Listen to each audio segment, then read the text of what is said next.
दोस्तों केजरीवाल की वह वीडियो देखने का काफ़ी मज़ा आता है और लोग काफ़ी सर्च भी करते हैं, जिसमें केजरीवाल ने यह कहा था कि मैं ना गाड़ी लूँगा, ना सिक्योरिटी लूँगा और ना ही बंगला लूँगा, ना कभी पॉलिटिक्स में आऊँगा, ना कभी चुनाव लड़ूंगा। और साथ में वह इंटरव्यू जिसमें वो कह रहा है कि मैं यमुना को साफ कर दूंगा, दिल्ली की हवा को साफ कर दूंगा। आज मैं वही सारे इंटरव्यू और वीडियोज आपके लिए लेकर आया हूँ। ये वीडियो देखने का अलग ही मजा है, तो चलिए शुरू करते हैं। दिल्ली से वीआईपी कल्चर बंद होना चाहिए। दिल्ली का कोई भी विधायक, कोई भी मंत्री, कोई भी अफसर लाल बत्ती की गाड़ी नहीं लेगा। कोई भी अफसर, कोई भी विधायक, कोई भी मंत्री बड़ा बंगला नहीं लेगा, अपने लिए सिक्योरिटी नहीं लेगा। रामलीला मैदान के अंदर हम स्पेशल असेंबली सेशन बुलाना चाहते हैं और ये लोकपाल बिल वहां पास करेंगे। क्या इन दोनों पार्टियों को ये मंजूर है? दिल्ली में विधायक फंड और काउंसलर फंड खत्म किया जाएगा। कोई विधायक फंड नहीं होगा, कोई काउंसलर फंड नहीं होगा। ये फंड सीधे मोहल्ला सभाओं को दिए जाएंगे और जनता तय करेगी कि उनके इलाके में पैसा कहां खर्च होना चाहिए। दिल्ली में जितनी अनऑथोराइज्ड कॉलोनीज हैं, अगर सरकार बनती है तो 1 साल के अंदर इनको ऑथोराइज किया जाए। दिल्ली की जो झुग्गी बस्तियां हैं, उन झुग्गी बस्तियों को तब तक नहीं तोड़ा जाना चाहिए जब तक उनको पक्के मकान नहीं मिल जाते। झुग्गी बस्तियों के अंदर साफ सफाई की और शौचालय की व्यवस्था की जाए। शिक्षा को लेके, स्वास्थ्य को लेके, महिला सुरक्षा को लेके, न्याय व्यवस्था को लेके ढेर सारे मुद्दे हैं। ये सारे मुद्दे इस बार, ये पहली बार भारत के इतिहास में हो रहा है कि सरकार बनेगी तो मुद्दों के ऊपर बनेगी। बंद करो हाथ जोड़ के। मैं पंजाब में भी तो आपने यही कहा था ना, महिलाओं के अकाउंट में पैसे डालेंगे। चुनाव का रिजल्ट कब आया था पंजाब का? सरकार बने कितने साल हो गए पंजाब में आपकी? मैं ये कह रहा हूँ पक्का डालेंगे। अरविंद केजरीवाल जो कहते होते करके दिखाते, इसमें कोई दो राय नहीं। यमुना जी को साफ कर देंगे। यमुना जी के बारे में बताए क्या बोलते, सुनिए। तो मैं अब थोड़ी बहुत पॉलिटिक्स से समझने लगा हूँ। यमुना पे वोट नहीं मिलेंगे। बताइए, 2015 में बोला था 2020 में करेंगे, 2020 में बोला 25 में करेंगे, बोल रहे यमुना पे वोट नहीं मिलते तो नहीं करेंगे। अच्छा, पानी दिया है सबको, सुनिए ये है पानी का हाल। एग्जैक्टली 22 महीने के अंदर दिल्ली के हर कोने के अंदर, दिल्ली की हर कॉलोनी के अंदर, सभी घरों के अंदर पाइप से दिल्ली में पानी पहुंच जाए। ये फरवरी 2016 का बयान है। आज क्या है? 2024। पहली टोटी लगा के पी रहे, बोल रहे थे कि एक टोटी में आ गया। इनके खुद के शीश महल में नहीं आता, 17 आरओ लगे हुए 17 आरओ लगे हुए। अपने घर में भी साफ पानी नहीं दे पाए। अब आते हैं आपके अच्छा, तो इन्होंने माना भी है इस बार। मेरे इंटरव्यू में भी माना। वो बोले 3 वादे मैं पूरे नहीं कर पाया। अच्छा जी, माना उन्होंने तो। अच्छा, बाकी के वादे पूरे कर दिए। 500 नए स्कूल कहाँ हैं? 20 नई यूनिवर्सिटी कहाँ है? कल इनके एक और प्रवक्ता है, चलिए राजेश जी तो एक सुलझे हुए व्यक्ति है, इनके एक नए प्रवक्ता ने बोला कि हमने स्पोर्ट्स यूनिवर्सिटी बना दी। मैंने बोला एड्रेस बताओ, तो भाग गए। मैंने कभी भी अपने हिंदू होने का नौटंकी या प्रचार या वो सब नहीं किया। मैं जाता हूँ, मेरा धर्म है, मैं अपना भगवान से मेरा रिश्ते को मैं फ्लॉन्ट नहीं करता। ठीक है, पर्सनल स्टेटमेंट है वो आपका कि ये रिलीजन मेरा पर्सनल स्टेटमेंट है, लेकिन आपका एक स्टेटमेंट पब्लिक जो हुआ वो दिखाते हैं। आइए दिखाइए जरा, प्ले करिए एक बार।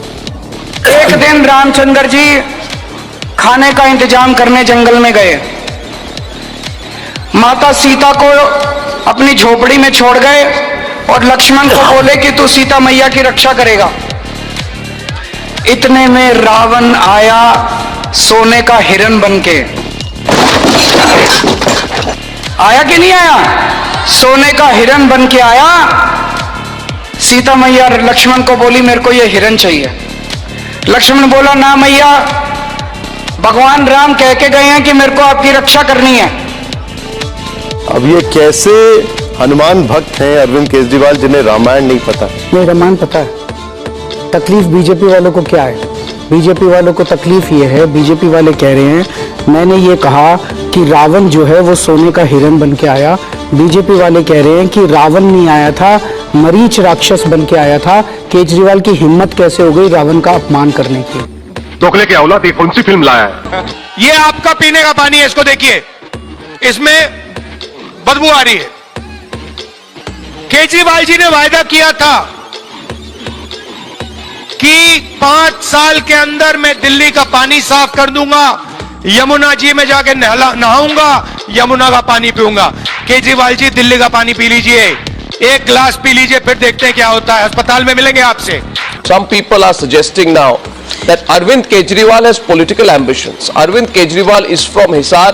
What is happening in Hisar is a indirect manifestation of Arvind Kejriwal's own political ambitions, which are coming to the surface. Arnab, I have made it very clear, and I am again making it very clear on your channel, on your program today. I will never fight elections in my life, and I don't want to hold any post in my life. And I have no political ambitions. does that apply to all the core members of your team? It does. Can you But I can't take responsibility of others. As of today it does. But I can't take responsibility of others. I can talk about myself. I have no political ambitions. And you will never fight an election, you will never seek a political post. I'll never fight an election. Rahul Gandhi तो छोड़िए, अरविंद केजरीवाल कह रहे हैं कि middle class के लिए relief tax का उन्होंने आपको हिदायत दी थी, उन्होंने रिकमेंडेशन दी तो आपने किया। आप दिल्ली चुनाव से प्रभावित थी या अरविंद केजरीवाल की बात सुन के ये जो टैक्स रिबेट आपने दिया है आज देश की जनता को बता ही दीजिए, इतना डर क्यों दिल्ली चुनाव से? अरे दिल्ली के चुनाव के लिए, पूरे देश के लिए मैं 1 लाख करोड़ का इनकम फोरगो करूं क्या? नहीं, माननीय प्रधानमंत्री जी का टैक्स पेयर को सम्मान करने के लिए ये प्रपोजल ले आए हैं हम। वो उसमें केजरीवाल जी तो 10 तक दे दीजिए ऐसे बोले ना, 10 लाख तक। हम उस नंबर से इंप्रेस नहीं है, 12 तक ये दिए। सो उनको वो भी कैलकुलेशन मन में समझ में नहीं आता, क्योंकि in spite of him having been IRS। ये सारे मिल गए और संसद के अंदर जो नाटक हुआ, लालू प्रसाद यादव खड़े होके कहते हैं, अन्ना हजारे जी ने एक चिट्ठी लिखी थी प्रधानमंत्री को एक बारी, वो ये मान के बैठ गए हम राजा बन गए हैं, वो अब सेवक भी कहने वाले को तैयार नहीं है। बताइए, ये लालू यादव ये भूल गए कि उनकी गाड़ी और उनका बंगला उस गरीब आदमी के टैक्स से चलते हैं। ये वो भूल गए कि ये लालू यादव उस गरीब आदमी का वाकई नौकर है। मुलायम सिंह जी ने संसद के अंदर कहा कि अरे ये इनका अन्ना हजारे का जन लोकपाल बिल आ गया तो एक दरोगा हमको आके जेल में डाल देगा। तो साथियों, दरोगा तो चोरों को जेल में डालता है, तो चोर की दाढ़ी में कहीं तिनका तो नहीं है? तो दोस्तों, आपने इस वीडियो में देखा कैसे आम आदमी पार्टी ने अपने सारे वादे तोड़ दिए, कोई भी वादा पूरा नहीं किया, सारे वादे धरे के धरे रह गए। इसी वजह से दिल्ली में आम आदमी पार्टी बुरी तरह से हारी है और बीजेपी बहुत अच्छे मार्जिन से जीती है। अब सारे काम बीजेपी की नए मुख्यमंत्री को करना होगा। तो दोस्तों, वीडियो आपको कैसी लगी जरूर बताइएगा। इस वीडियो को लाइक करिएगा, चैनल को सब्सक्राइब कीजिएगा। मिलते अगले वीडियो में, तब तक के लिए अपना ख्याल रखिए। Thank you for watching.